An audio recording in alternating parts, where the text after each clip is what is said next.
Irmã Lígia, faça uma oração para nós, por favor.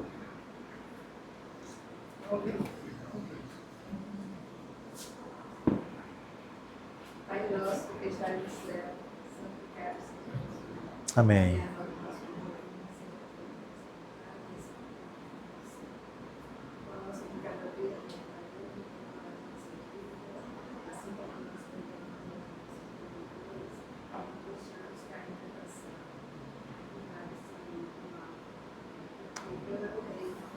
Poder e a glória para sempre. Amém. Amém. Vamos lá. Vamos continuar nossos estudos, né? Hoje com esse tema aqui, a abominação desoladora. Antes de a gente começar, eu queria que levantasse a mão quem já estudou esse tema aqui. Quem já sabe do que se trata? Tem alguém que já sabe? Eu estou fazendo essa pergunta por quê? Porque esse é um tema pouquíssimo falado. Vocês vão ver os textos bíblicos que falam com relação a esse assunto e vocês vão ver a importância desse termo, é um termo profético, mas a gente quase que não ouve falar. E por isso eu decidi colocar aqui nessa temática. Na verdade, vai ser a primeira vez que eu vou estar tratando desse tema, né? Vocês vão perceber que nós temos algumas ressalvas com relação a... Eu vou explicando aqui durante o estudo, mas é importante que nós conheçamos o que se trata esse termo, até para não sermos confundidos com outras coisas, tá bom? Vamos abrir a Bíblia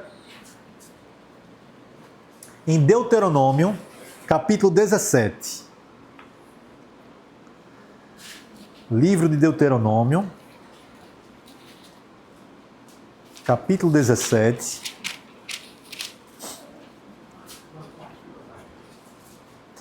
A gente vai ler do verso 1 ao verso 4. Deuteronômio 17, do verso 1 ao verso 4. Diz assim a palavra de Deus. Aqui, ainda no contexto de Israel, ainda no deserto, prestes a entrar na Terra Prometida, Moisés começa a relembrar algumas coisas para o povo de Deus antes de entrar em Canaã, tá?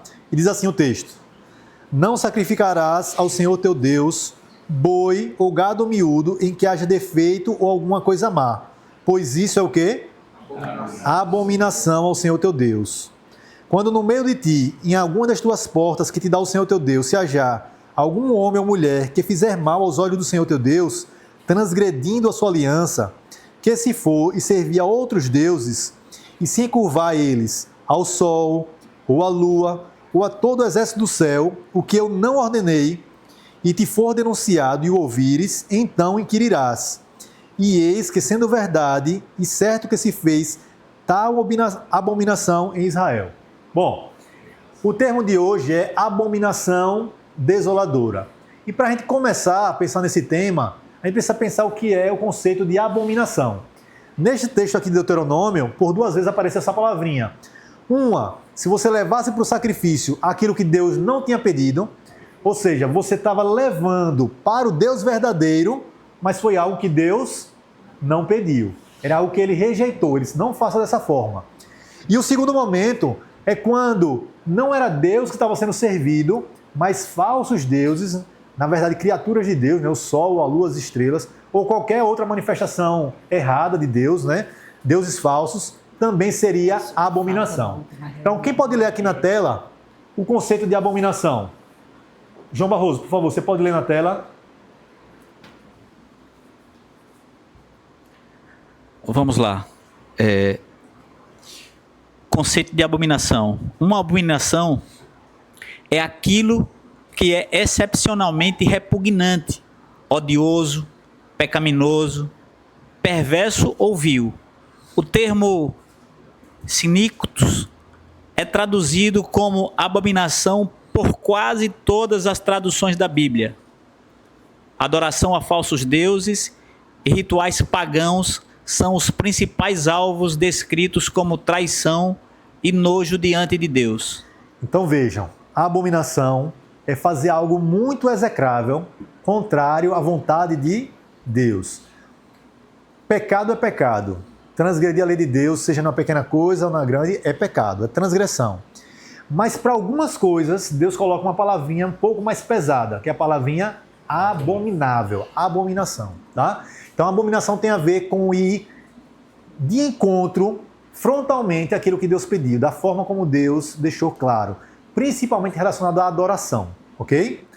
Bom, esse conceito de abominação aqui é só para a gente pensar. Já que vamos tratar sobre abominação desoladora, a gente precisa saber o que significa abominação. E o que significa desoladora? Quem poderia contribuir? Pega o microfone e fala. O que significa algo que é desolador? Quem gostaria de contribuir aí? Pode passar, João, o microfone aí. Quem gostaria de falar o que é algo desolador?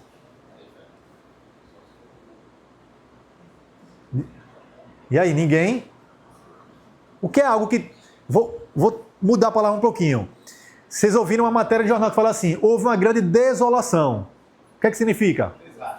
Desastre. Que fez o quê? Destruiu, causou um grande impacto, né? E esse impacto é positivo ou negativo? Normalmente desolação é um impacto negativo, ok? Então o que seria, só com as palavras que a gente está vendo aqui, o que seria uma abominação desoladora? Algo contrário à vontade de Deus, a verdadeira adoração a Deus, que traz uma consequência terrível, destruidora, ok? Sabendo, assim, dos conceitos dessas palavras soltas, agora a gente vai entrar um pouquinho no que seria a abominação desoladora para a Bíblia. A Bíblia, ela vai ter 4 textos usando essa expressão, abominação desoladora. E a gente vai ler os 4, tá? E depois a gente vai começar a destrinchar com relação a eles, tá? Vamos para o livro de Daniel, capítulo 11, verso 31. Daniel, capítulo 11, versículo 31. É o primeiro verso bíblico que aparece esse termo, abominação desoladora. Daniel 11, versículo 31. Diz assim a palavra de Deus: braços serão colocados sobre ele, que farão o quê? Profanarão o quê? O santuário e a fortaleza. Tirarão o sacrifício contínuo, estabelecendo o quê? Abominação desoladora. Daniel capítulo 11 é o capítulo talvez mais difícil da Bíblia, tá? Mais complexo, né? Ele tem muitas variações. Ele vai falando aqui sobre o rei do norte e o rei do sul, não é? E aí ele passa um bom tempo da história falando com as guerras entre o rei do norte e o rei do sul, o rei do norte e o rei do sul. Esse capítulo 11 de Daniel, boa parte dele já se cumpriu. A parte final dele ainda não se cumpriu. Como é que eu sei isso? Porque a própria irmã White fala isso aí. Daqui a pouco a gente vai ler um versinho que fala sobre isso, tá? Dela. Então, final do capítulo 11 ainda não se cumpriu. Aqui está dizendo que um poder receberia braços que profanariam o santuário e a fortaleza, tirariam o contínuo, isso aqui é algo importante para a gente, daqui a pouco a gente entender, e estabelecendo agora esse termozinho que é a abominação desoladora. Vamos para o próximo verso, Daniel 12. Bom, só passar uma paginazinha aí. Daniel 12, verso 11. 11 e 12. João, você passa ali para cá seu microfone, João, para ela poder ler. Daniel capítulo 12, versos 11 e 12. É o segundo texto que fala sobre a abominação desoladora. 11. Daniel 11. Depois do tempo em que o sacrifício diário for tirado e a abominação desoladora for estabelecida, haverá ainda 1290 dias. Verso 12. Bem-aventurado o que espera e chega até 1335 dias. Segundo verso que fala sobre a abominação desoladora. Daniel capítulo 12. É no passado ou é para o futuro? Futuro. Enquanto o 11 teve uma boa parte no passado e chega no final para algo ainda no futuro, capítulo 12 fala do futuro, ok? E aí diz que quando for tirado, mesma coisa que falou o 11 lá, né? Capítulo 11, o sacrifício contínuo, depois a gente vai falar sobre essa palavra sacrifício aí, e posta a abominação desoladora, diz aí um período de 1290 dias, depois é falado, feliz o que espera e chega até 1335 dias. É o segundo texto que fala sobre abominação desoladora. Vamos agora para o terceiro texto, tá? Depois a gente vai destrinchar um pouco mais. Vamos para Mateus. Mateus, capítulo 24, verso 15. Mateus, capítulo 24, versículo 15.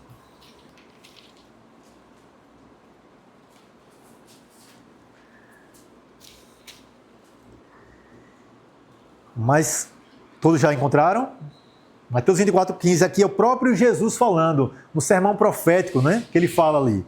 E ele diz assim, olha, quando, pois, virdes que a abominação da desolação, de que falou o profeta Daniel, veja, Jesus está se referindo àquilo que Daniel tinha escrito, que a gente acabou de ler agora.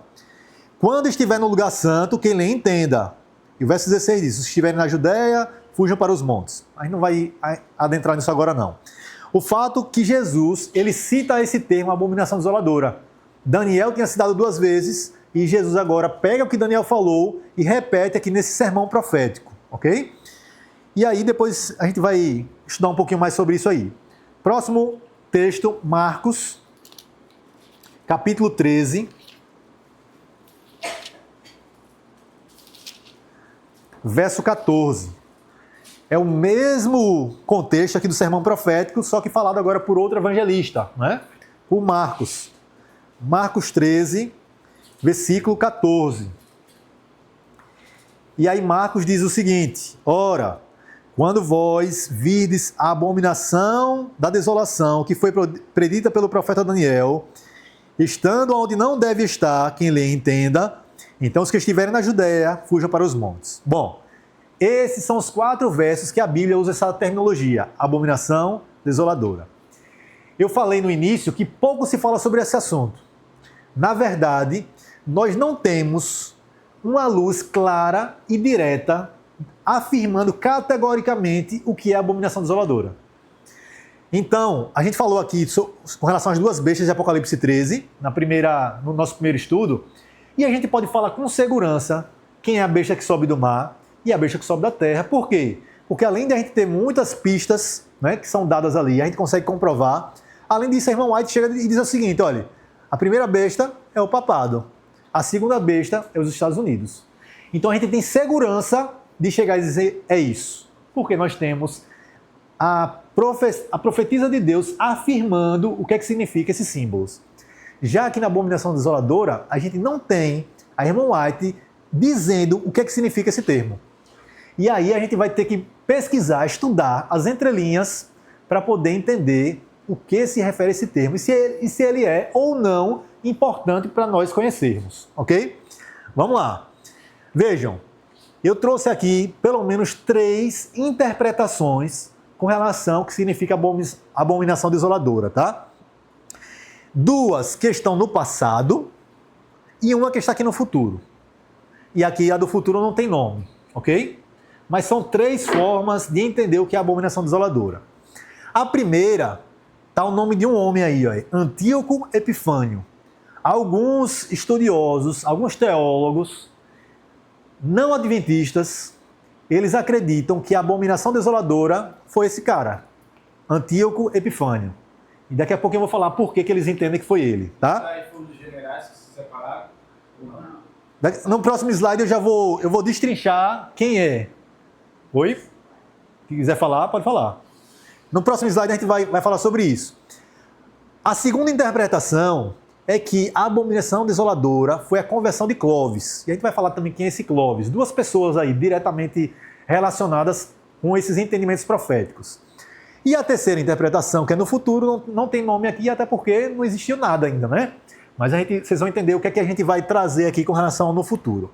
Bom, vamos para a primeira. Antíoco Epifânio. Antíoco IV Epifânio, olha quando ele viveu, isso é importante. Entre 175 a 164 a.C. foi quando ele fez isso que está aqui, ó. É considerado o cumprimento histórico da abominação da desolação profetizada por Daniel 11, verso 31. Foi o que ele fez. ele profanou o segundo templo, aquele templo que tinha sido reconstruído depois da volta do exílio, no ano 167 a.C. O ano é muito importante. Vocês vão entender por quê.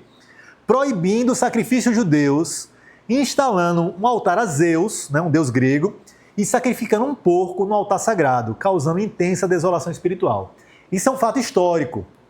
Esse cidadão, Antíoco Epifânio, ele fez isso lá no templo de Jerusalém. Ele pegou o altar que era para o Deus verdadeiro e sacrificou lá um animal que era um animal imundo a um Deus que não era o Deus verdadeiro. Esse foi Antíoco Epifânio. E qual foi o ano que ele fez isso? 167 a.C. Aí vamos lá. Nós podemos considerar esse entendimento da abominação desoladora como sendo Antíoco Epifânio como correta, sim ou não? Não. Por que não? Porque se refere ao período do domínio grego. Certo. Quando a desolação viria bem depois disso. Ok, então Arthur trouxe ali que esse período que ele fez isso aqui é no período grego ainda, né? E é anterior. Anterior a quê, Arthur? Anterior a quê? Por que a gente pode desconsiderar essa interpretação? Quem poderia identificar aí? Anterior à volta do Messias. Oi? Anterior à volta do Messias. A primeira aparição de Jesus. Certo. E o fato de ser anterior à vinda de Jesus implica em quê? Por que não podia ser antes da vinda de Jesus? E o próprio Jesus fala isso? Opa, tá aqui a chave. Porque ele se fala isso. Nós lemos lá em Mateus 24, verso 15, que Jesus usou a profecia de Daniel e falou: quando, pois, virdes a abominação da desolação de que falou o profeta Daniel. Ou seja, não pode ser antes de Jesus. Necessariamente tem que ser depois. Então, esse entendimento que é Antíoco Epifânio, a Igreja Adventista não aceita. Tá? Isso outros teólogos lá fora, eles aceitam. Tem um historiador muito famoso, um historiador judeu chamado Flávio Joséfo, que ele trouxe essa ideia de que Antíoco Epifânio seria a abominação desoladora. E aí muitas pessoas, se vocês buscarem na internet, vocês vão ver, pessoas não adventistas acreditam que ele foi a abominação desoladora. Por quê? Porque o texto fala lá dele que profanaria o santuário, né? Traria um sacrifício diferente daquilo que Deus falou. Como ele fez isso, houve esse fato histórico, eles apontam Antíoco Epifânio como uma abominação desoladora. Os judeus acreditam também. Exatamente. Mas por quê? Porque os judeus não consideram o Novo Testamento. Né? Eles não acreditam naquilo que Jesus falou. É só no que está no Velho, e aí eles não têm essa base para a gente poder eliminar essa interpretação. Ok? Todos compreenderam? Essa é uma visão, mas não é uma visão que a Igreja Adventista aceita. Tá? Vamos para a segunda agora. Conversão de Clovis. Essa é uma interpretação que muitos adventistas acreditam. Tá? E aí, quando eu falo que muitos acreditam, por que a gente não tem uma certeza com relação a esse termo? E eu já falei no início. Porque nós não temos uma elucidação clara, direta, aberta do que é abominação desoladora. E aí causa interpretações diferentes. E eu queria que alguém abrisse aí, Edson, por favor, o comentário bíblico. Você vai buscar aí, Edson, aí na parte superior tem aí o livro de Daniel. Deixa eu te ajudar. Isso, Daniel. Você vai procurar Daniel capítulo 12. Isso. Daniel capítulo 12. Esse comentário bíblico, são esses que a gente tem aqui na estante, tá? Ele vai verso por verso trazendo alguns conhecimentos para nós. Você vai procurar aí, Edson, Daniel capítulo 12. O que fala aí o verso... Daniel aqui. O verso 11. Tem uma explicação aí. Tem assim, 1290 dias. Daniel 11.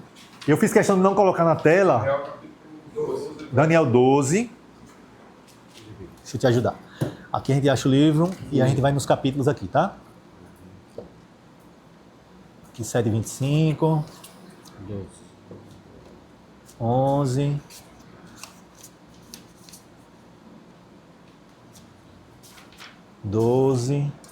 Pronto, você vai ler essa parte aqui, Edson. Eu fiz questão... Você vai segurar o microfone, tá, Edson? Eu fiz questão de não colocar na tela para trazer aí os livros, para a gente saber a referência de onde a gente está tirando essa ideia, tá? Pode ler, Edson, por favor. 1290 dias. Este período é mencionado em conexão com o tempo. Este período é mencionado em conexão com o tempo. 2 tempos e metade de um tempo, ou 1260 dias. E os eventos a ocorrerem no final desse período são presumivelmente idênticos. Então, é razoável entender que esses 2 períodos abrangem aproximadamente o mesmo tempo histórico. Ok, agora preste atenção no que o comentário bíblico vai falar a partir de agora. Pode continuar. O excedente dos 1290 sobre os 1260 talvez deva ser entendido tendo-se em vista o fato de que o início dos 1290 dias se relaciona com a retirada do sacrifício diário preparatório ao estabelecimento da abominação. Os que mantêm o ponto de vista de que diário representa o paganismo subtraem 1290 de 1798 e chegam à data de 508 depois de Cristo. Eles veem os eventos que cercam essa data, como a Convenção de Clovis, rei dos francos, à fé católica e a vitória sobre os godos como passos importantes para o estabelecimento da supremacia da Igreja Católica no Ocidente. Não, para uma paradazinha, Edson, por favor. Então vejam, aí o comentário bíblico ele vai trazer 2 visões. Por isso que eu falei que não existe algo fechado. Nessa primeira parte ele vai entender como sendo algo passado. E aí traz essa visão aqui, que é a de conversão de Clovis. E como é que está dizendo ali que foi feita esse achado aí? Eles pegaram o ano 1798, que é o ano que finaliza o período da hegemonia papal, que a gente já estudou aqui, lá na Revolução Francesa, lembra que a gente falou? E de 1798 eles tiraram 1290, que é o período que Daniel fala, Daniel 12, verso 11. E aí chegam em que ano? 508. Então, assim, diferente de outras profecias, não achou primeiro o evento histórico, profético, para depois fazer a contabilização. Simplesmente fez uma diminuição. Pegou o ano de 1798, diminuiu 1290 e chega no ano 508. E aí fala que, por volta desse período, houve a conversão de Clovis. Ok? Não é isso? No iniciozinho desse texto diz assim, olha, aqueles que entendem que o diário representa o paganismo. Agora vai vir o segundo grupo que vê o diário, a palavra diário, com outra conotação. Continue, Edson, por favor. Os que defendem o ponto de vista de que diário se refere ao ministério sacerdotal contínuo de Cristo no santuário celestial e ao verdadeiro culto a Cristo na era do Evangelho, não encontram explicação satisfatória para esse texto. Creem que essa é uma das passagens das Escrituras sobre as quais o futuro projetará mais luz. Obrigado, Edson. Então veja, o comentário bíblico adventista está chegando para a gente dizendo o seguinte: existe um grupo que acredita que aquilo que aconteceu no passado com a conversão de Clovis se encaixaria ali com a abominação desoladora, porque eles entendem que a palavra diário significa paganismo. Já existem outros que não entendem diário como paganismo, e entendem diário como aquilo que Cristo faz no santuário celestial, que ele representa o sumo sacerdote que fazia esse trabalho diário aqui na terra. E que esses entendem que ainda vai ter algum evento futuro que vai deixar mais claro o que é que significa esse termo. Então, o comentário bíblico está deixando em aberto o que é que significa abominação da desolação. Então, vão ter muitos que vão chegar e dizer assim, é a conversão de Clovis. Por quê? Porque esse cidadão aqui, Clovis, ele era rei dos francos. Quem lembra de Daniel capítulo 7, daquele animal que tinha 10 chifres? Lembram? O quarto animal terrível e espantoso tinha 10 chifres. E depois diz que surgiu uma ponta pequena e derrubou 3. Lembram disso? Quem lembra o que é que significava a ponta pequena? O poder papal, que surge a partir do Império Romano. E esses três chifres que foram derrubados, quem são? 3 tribos arianas. Quem foram elas? vândalos, ostrogodos e érulos. Érulos, vândalos e ostrogodos. Essas 3 tribos eram arianas. Teve um cidadão chamado Ário que ele dizia que Jesus não era filho de Deus. Jesus foi criado por Deus. E aí, nessa teologia ariana, era contrário àquilo que o poder papal pregava, né? E aí, o poder papal destruiu essas 3 tribos. Está lá no livro de Daniel, capítulo 7, aquelas 3 tribos que foram arrancadas. Quem foi que ajudou o poder papal a destruir essas 3 tribos? Já que o poder papal não tinha força militar. Foi exatamente os francos através de Clovis. Ele também fazia parte, era um chifre daqueles. Os francos eram uma das tribos bárbaras que invadiram o Império Romano e acabaram com o Império. Ele tinha o poder militar. Ele se uniu com o papado e começou a guerrear contra os érulos, contra os vândalos e, por último, contra os ostrogodos. Os ostrogodos foram os últimos ali. Em 538, aí o poder papal começa a imperar. Por isso que é de 538 até 1798, os 1260 anos de supremacia papal. E o que foi que a interpretação primeira fez aí? Com 1798 é a data clara onde o poder papal perdeu a sua hegemonia. Ele vai ali, tira 1290 dias e chega ao ano 508. Aí agora eu vou fazer alguns contrapontos com relação a essa conversão. Vejam, como eu falei no início, nós não temos uma posição definida. O que a gente faz é estudar sobre o assunto e perceber o que é mais coerente com o estudo profético. E eu, estudando sobre esse assunto, vejo algumas coisas que são sensíveis nessa interpretação. E eu vou colocar aqui para vocês. Então, quais são os pontos sensíveis nessa interpretação quando a gente faz um estudo? Primeiro, não há uma precisão profética. O comentário bíblico adventista deixa em aberto. Então, eu não posso, nem por um lado nem por outro, chegar a dizer assim, é isso. Por quê? Porque dentro de um comentário bíblico que é estudado ali por diversos teólogos, várias pessoas, não existe um consenso do que significa. E nós não temos a irmã White para dizer exatamente o que é. Então, eu não vejo uma precisão para eu chegar a dizer assim, olha, é a conversão de Clovis. É o primeiro ponto. Segundo, em 508, não houve um evento significativo para iniciar o período profético. Quando se olha para esse ano, todas as nossas profecias, elas têm exatidão. Quando a gente fala ali de 538 até 1798, exato. A gente sabe o que aconteceu em 538, sabe o que aconteceu em 1798. A gente sabe lá que o período de 2300 tardes e manhãs começa com o decreto de Artaxerxes e finaliza em 1844. Todas as profecias escatológicas, proféticas, cronológicas, a gente tem exatidão. Quando chega nessa, não tem exatidão. Por quê? Não houve nada no ano 508. Mas aí alguém pode perguntar, e a tal da conversão de Clovis? Não é a conversão de Clovis, que é a abominação da desolação? Sabe quando foi a conversão de Clovis? 496. E como é que eu afirmo isso? Jaqueline, por favor, pegue o comentário bíblico aí. Passe o microfone ali para ela. Você vai ler a página 920. A página 920 vai falar aí da conversão. O meu já está grifadinho, mas eu estou usando aqui o da igreja. Vou ter que mostrar para você aqui. É no finalzinho da página aqui. Você procura aí, tem... O comentário bíblico adventista vai trazer a data que foi a conversão de Clovis, tá? Jaqueline vai ler ali pra gente. Professando o cristianismo, Constantino o Grande, que morreu por volta de 337, vinculou a igreja ao Estado, subordinando a igreja ao poder civil e fez da igreja um instrumento da política do Estado. Sua reorganização da administração política do Império Romano se tornou o padrão para a administração eclesiástica da Igreja Romana e assim da hierarquia católica romana. Por volta de 343, o Concílio da Sárdica atribuiu ao bispo de Roma jurisdição sobre os bispos metropolitanos ou arcebispos.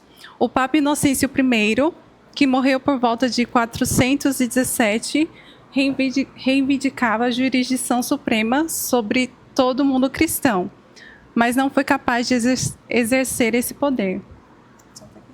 Rapidinho, deixa eu só... Você não lê muita coisa aqui. O que é? Com a conversão de Clovis. Hoje não? É. Aqui, ó, com a conversão, Aí, de que é novo. na partezinha superior, só essa partezinha aí.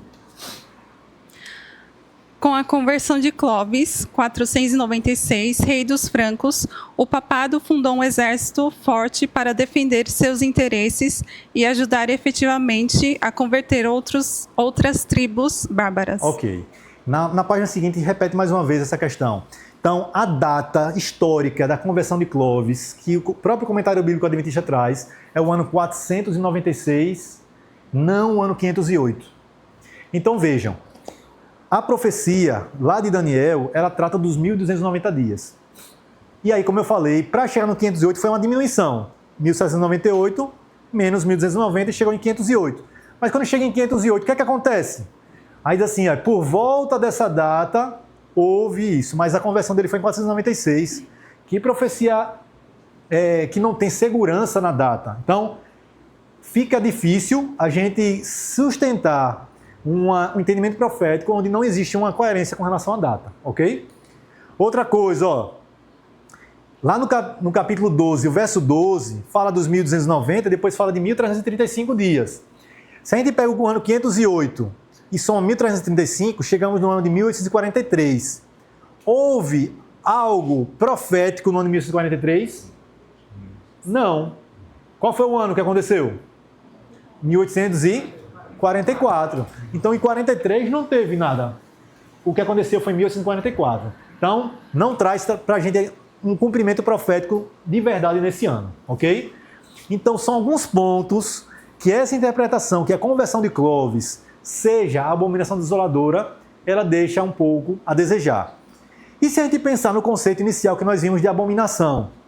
Porque a conversão de alguém à religião cristã seria uma abominação tal que a Bíblia chamaria de abominação da desoladora, ou seja, que traria um grande mal.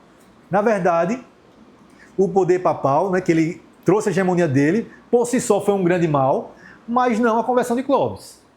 Ok? Por isso que a gente acha esses pontos sensíveis aí nessa interpretação. Bom, o que mais? E esse para mim é o ponto-chave. Qual a relação da conversão de Clovis com Mateus 24, verso 15? Qual?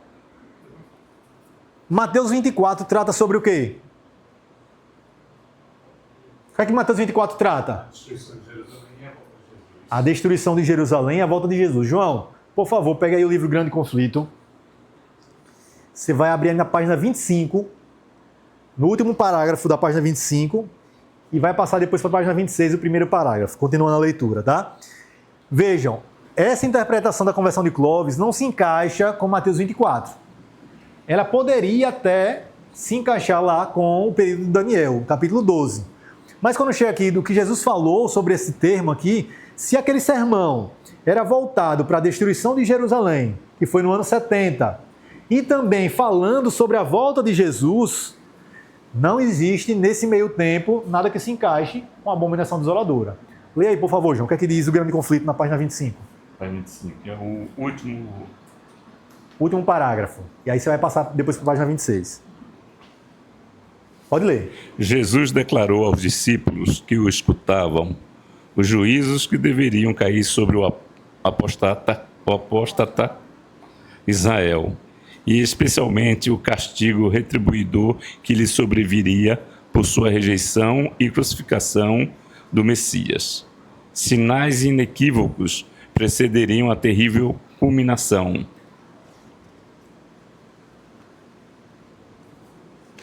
A hora temida viria súbita e rapidamente.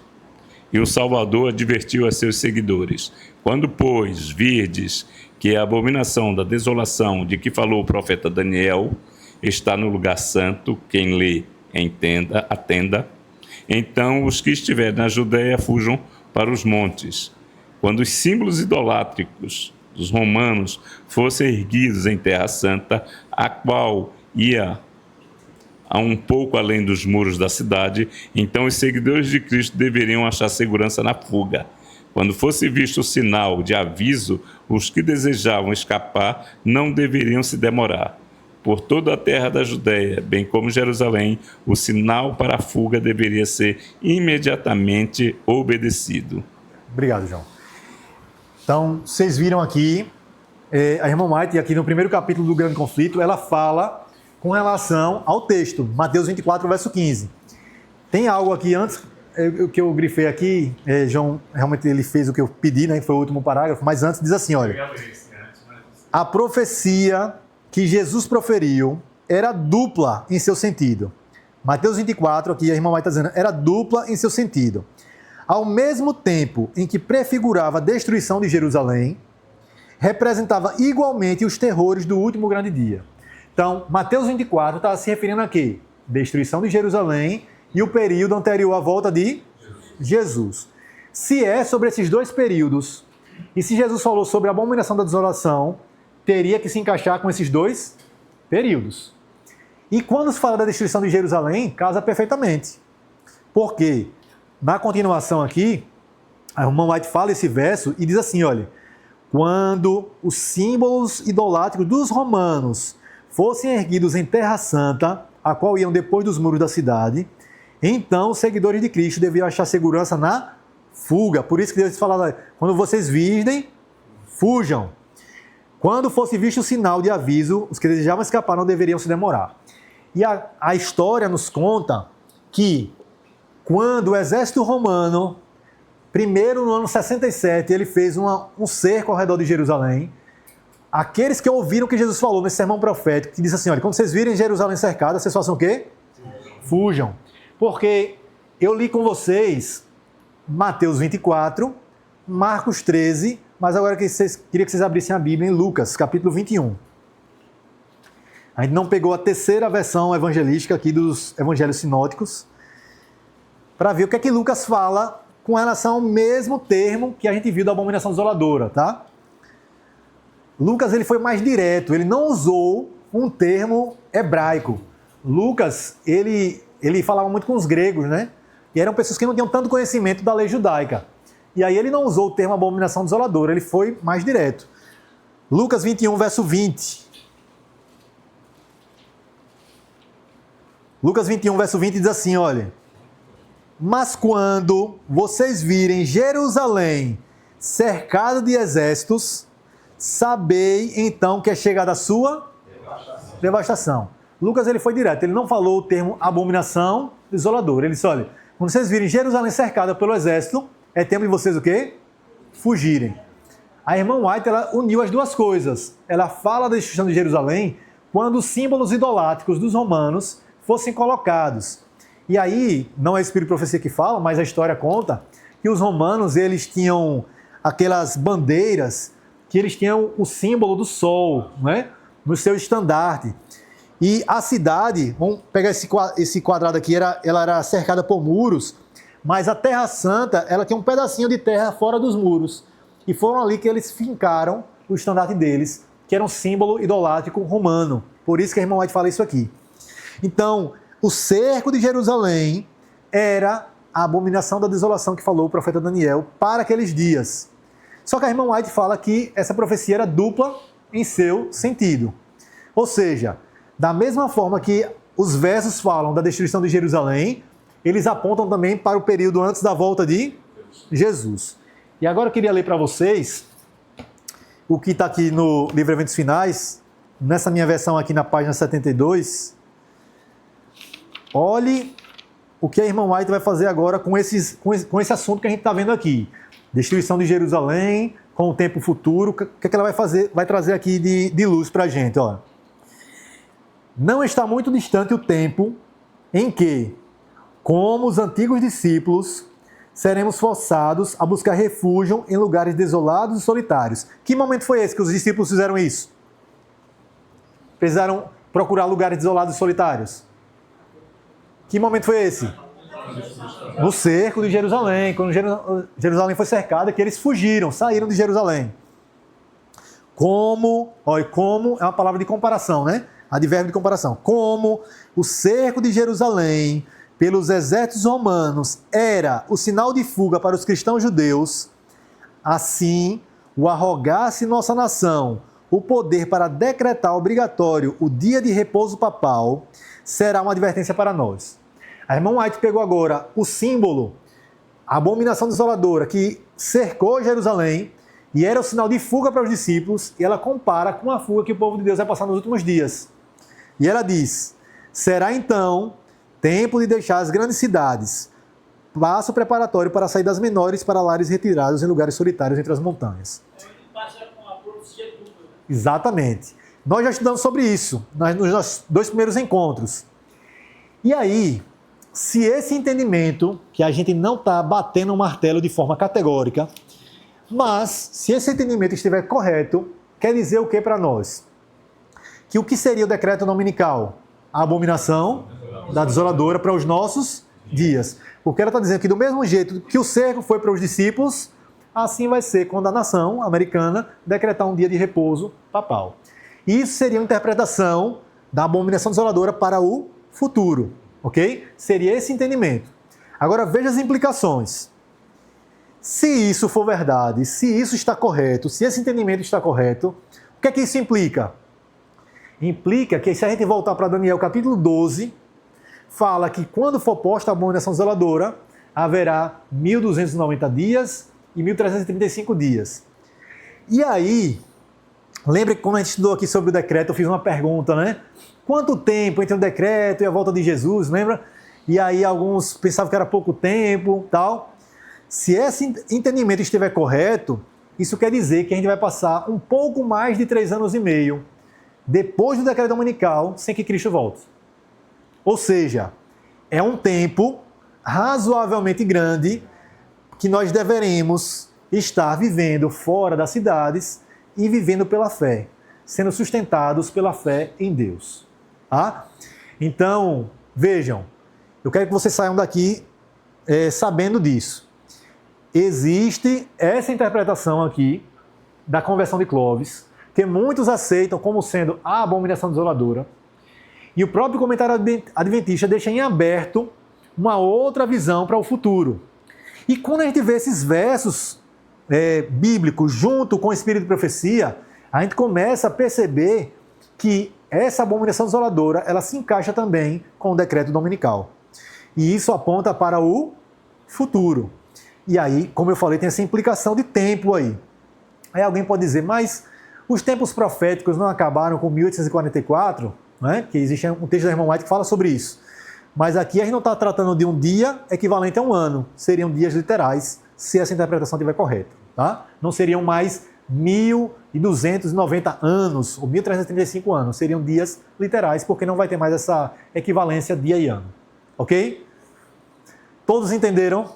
Está todo mundo caladinho, é um tema mais difícil, mas um pouco falado. Todos entenderam? Eu quero que vocês comentem para ver se a gente fechou o entendimento aqui. Pega ali o microfone ali, por favor. Sim ou não? Se quiser tirar dúvida, pergunte. Não, é reforçar só o assunto. Não tirar dúvida não. Tá, então pode pegar o microfone aí e pode falar.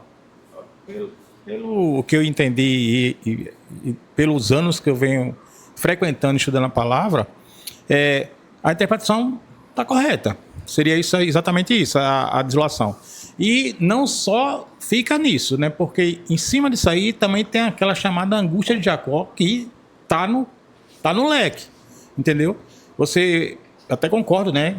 Acho que 3 anos ainda é pouco, acho que vai ter um pouco mais de espera de Jesus voltar depois do decreto, acho que demora um pouco mais. E é justamente aí que a angústia de Jacó, para quem entende, seria o quê? Nossa própria irmandade procurando caçar os fiéis de Cristo. Na verdade, entendeu? A angústia de Jacó entendeu? É a angústia que cada um vai passar individualmente por não saber se está salvo. Exatamente. Né? E com medo, né? De um de outro. Você não pode confiar nem na sua própria irmandade. Mas é muito mais uma questão individual, introspectiva, no sentido porque a gente vai ver, o povo de Deus vai ver as pragas caindo e vai perceber que a porta da graça se fechou. Né? Porque a gente vai ver as pragas caindo, a gente sabe que a gente não tem um indicativo visível da porta da graça se fechando, ou seja, quando Jesus sai do santuário celestial, mas quando a gente visualizar que as pragas estão caindo, a gente diz, opa, a porta da graça se fechou. Então, qual vai ser a angústia do povo de Deus? Será que eu me arrependi de tudo aquilo que eu fiz que desagradou a Deus? Será que eu estou salvo? Porque foi essa angústia que Jacó passou ao se reencontrar com seu irmão. Será que ele vai me perdoar? Será que aquilo que eu fiz ainda está no coração dele? Então, o povo de Deus vai ter essa angústia. O povo de Deus vai ser protegido, guardado por Deus, não vai sofrer as pragas, não vai sofrer o decreto de morte, apesar de ser instituído, mas a angústia que o povo de Deus vai passar é essa. Mas esse não é o assunto de hoje. Aqui a questão é, se esse entendimento da abominação desoladora como o decreto dominical, a gente vai ter um período de mais de 3 anos e 7 meses até que venham os últimos eventos, até que Jesus venha. Isso quer dizer que a gente vai precisar ter resiliência nesse período final. Porque se o período é 1 mês, 2 meses, esse tempo passa rápido. Mas à medida que o tempo ele é maior, vai precisar de mais resiliência, mais perseverança, mais determinação em ser fiel a Deus. Tá? Vejam o que a irmã White fala aqui no livro Eventos Finais, logo no primeiro capítulo, ó, com relação ao capítulo 11 e o capítulo 12, que a gente citou aqui de Daniel. Com relação ao capítulo 11, que eu até citei no início, na primeira página do Eventos Finais diz assim, olha, as profecias do capítulo 11 de Daniel quase atingiram o seu cumprimento final. Ela escreveu isso em 1904, quer dizer que o capítulo 11 não tinha sido totalmente cumprido. E, na sequência, ela diz assim, com relação ao capítulo 12. Primeiro ela diz assim, olha, há necessidade de mais estudo profundo da palavra de Deus. Especialmente os livros de Daniel e Apocalipse devem merecer nossa atenção como nunca antes na história da nossa obra. Olha essa parte agora. A luz que Daniel recebeu de Deus foi dada especialmente para esses últimos dias. Muitos de nós olhamos para o livro de Daniel só como algo do passado. Até as profecias que ele trouxe ali, sonhos e visões, como se fossem algo do passado. E a irmã White diz assim, olha, a luz que Daniel recebeu de Deus foi dada especialmente para esses últimos dias.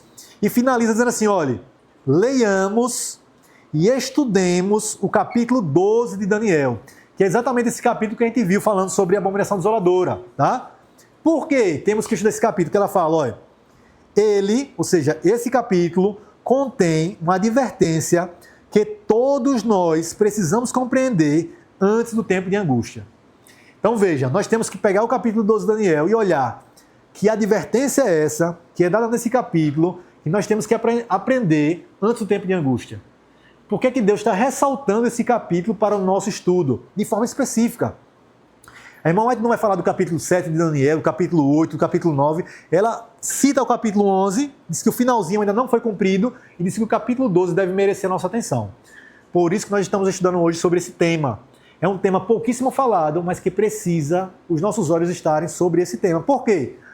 Porque se esse entendimento estiver correto, a gente precisa primeiro saber, a gente já sabe pela profecia de Apocalipse capítulo 13, que vai haver esse decreto, que vai haver esse tempo de perseguição contra o povo de Deus, mas que talvez não seja um tempo tão rápido. Talvez seja um tempo que a gente vai precisar ter resiliência, como eu falei. Por quê?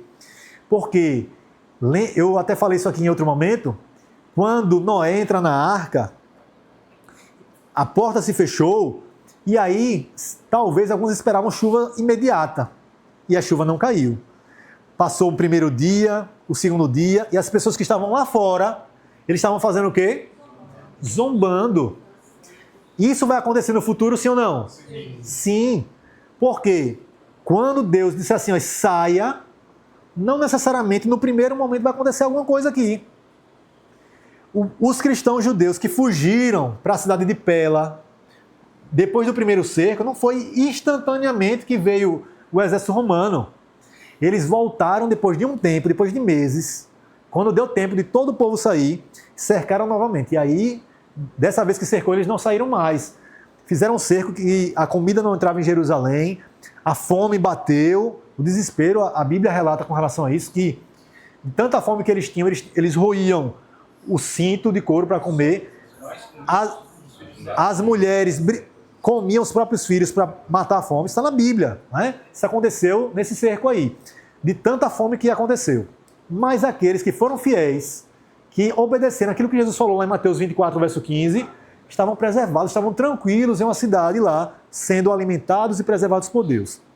Então, a gente precisa entender que as profecias, elas estão na Bíblia para o nosso cuidado. Deus, tudo que Ele fez, tudo que Ele revelou, é pensando em seu povo.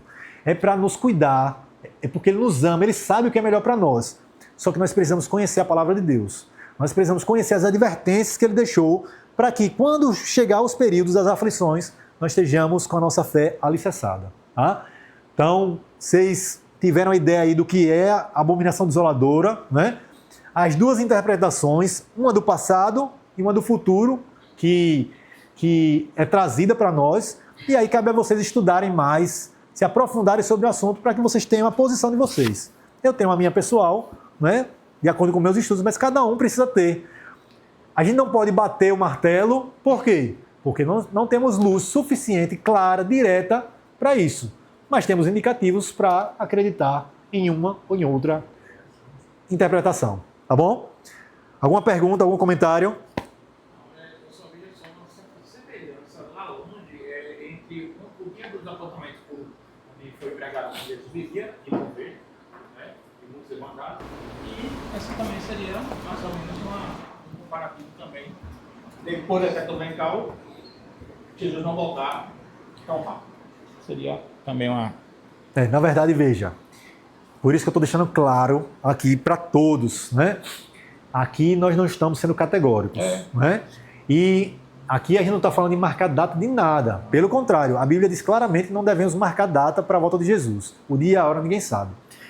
O que nós estamos dizendo é o seguinte: se o entendimento que a abominação da desolação é esse período profético, que é o decreto dominical, a Bíblia diz lá em Daniel capítulo 12 que após for colocada a abominação desoladora, existem dois períodos ali declarados: 1.290 dias e 1.335 dias. Se, somente se, essa interpretação estiver correta, esse período deve ser considerado. Mas, como a gente não tem essa declaração aberta, direta, nós não podemos cravar isso aí. A gente simplesmente precisa entender que esse é um tempo que é tão importante que Daniel falou duas vezes. Jesus, ele citando Daniel, trouxe esse termo para os discípulos, e a irmã White manda a gente estudar o capítulo 12, dizendo que é muito importante antes do tempo de angústia, só para realçar a importância desse tema para nós, tá bom? Lá no capítulo de Daniel, tem uma trecho que diz assim, e essa situação, o próprio Jesus falou que é como nunca ouviu antes na terra. Daniel 12, verso 1, exatamente, né? que será muito mais forte do que aconteceu. Isso. A aflição como nunca houve. Exato, E essa explicação que você está passando, já faz 15 anos que eu estudei em São Paulo com as duas pessoas o assunto idêntico a isso aí. Por isso que me interessou muito vir, porque a gente precisa estar se reforçando o conhecimento que Deus dá para todos nós. Ok. Marcelo? Interessante sobre esse tema aí, porque Jesus tinha previsto essa destruição de Jerusalém. É tanto que ele chorou, foi um dos momentos que Jesus chorou. Eu acredito que é muito importante porque essa desolação será maior nos nossos dias. Então acredito que o que Alisson está passando para cada um de nós aí tem muito mais a ver com a nossa preparação de que quando vai ser, quanto tempo vamos passar, né? Porque a gente sabe que a angústia vai ser muito grande, as tribulações vão vir pesadas, porque enquanto as pragas estiverem caindo, nós vamos ser culpados por elas. E aí vai vir muita pressão em cima de nós. Por isso que está chegando a advertência, né, através dessas profecias, desse estudo, para a gente entender que a situação que Jerusalém passou e que o próprio Jesus chorou, talvez em nosso tempo seja muito mais pesada e bem mais séria, né? Por isso que a gente tem que estar mais preparado.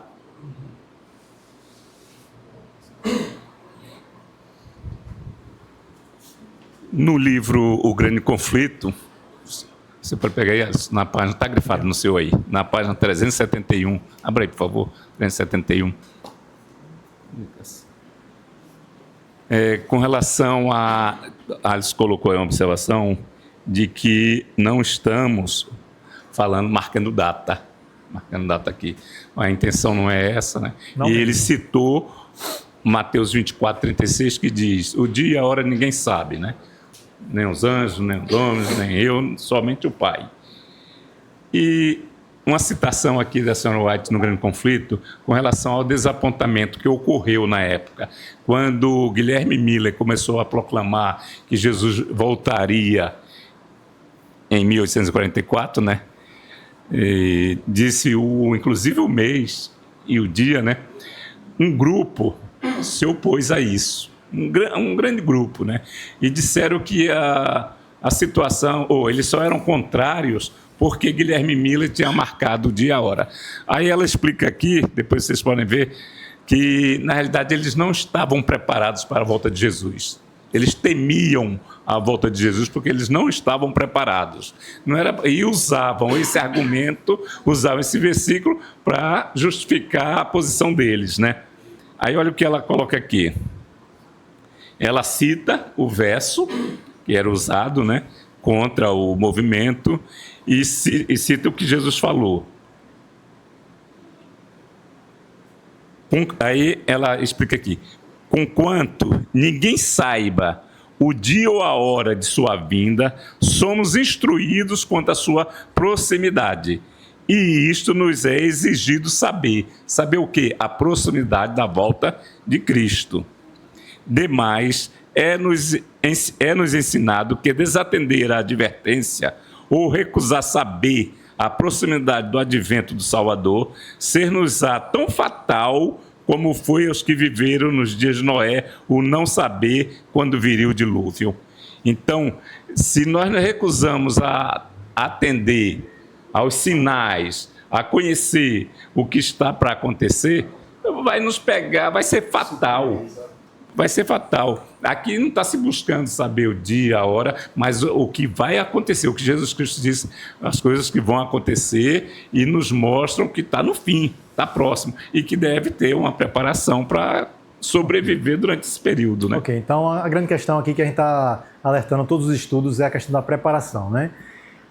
Os eventos vão acontecer, porque eles estão previstos, Deus ele revelou os profetas, eles vão acontecer. A questão não é se vão acontecer, eles irão. A questão é como nós estaremos diante dessas situações.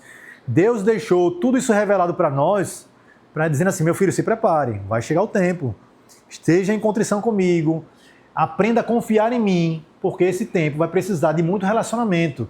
Só aqueles que confiam muito em Deus vão permanecer fiéis nesse tempo tão difícil que virá. Então, esse tempo que nós estamos vivendo é tempo de relacionamento com Deus. Vocês vão perceber que nos próximos estudos a gente vai falar mais sobre essa questão, tá? Nosso próximo estudo vai ser sobre as 3 mensagens angélicas, tá? A gente vai detalhar as 3 mensagens e o que elas têm a ver conosco hoje, né?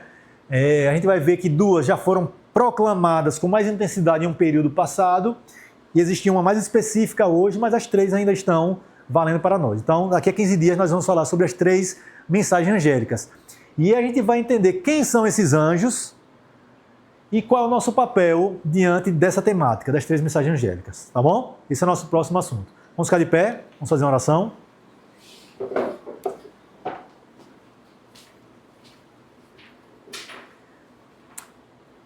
Querido Deus, muito obrigado, Pai, pelo seu amor por cada um de nós. Muito obrigado porque o Senhor deixou revelado na Tua Palavra esses ensinamentos. O Senhor deixou claro para nós como seriam os nossos dias, o que aconteceria antes da Tua volta, para que nós não fôssemos pegos de surpresa. Te agradecemos por seu amor, por sua bondade, por sua misericórdia em cada texto da Escritura Sagrada.